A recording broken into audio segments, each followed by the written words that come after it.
আসসালামু আলাইকুম, বিসমিল্লাহির রহমানির রহিম। আজকে একটা ব্যাটারি বানালাম আমার কুড়িগ্রাম এক ভাইয়ের জন্য। ভাইয়ের সাথে আমার সম্পর্ক খুবই ভালো, কারণ উনি এ পর্যন্ত মনে হয় 10টা হবে ব্যাটারি নিয়েছে, তারপর সোলার ইনভার্টার নিয়েছে এরকম, তাও মনে হয় 5-7টা হবে। আর সোলারও এরকম মনে হয় 20,000 ওয়াট নিয়েছে।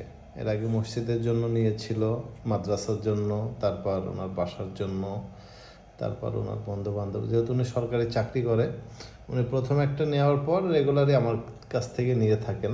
তো এটা হলো 24 ভোল্ট ব্যাটারি। এটা 105 অ্যাম্পিয়ার 24 ভোল্ট ব্যাটারি। এটা লিথিয়াম ফসফেট ব্যাটারি।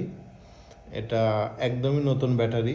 আমি ভাইকে সুন্দর একটা ক্যাসিং সহ ব্যাটারিটা দিচ্ছি আর কি।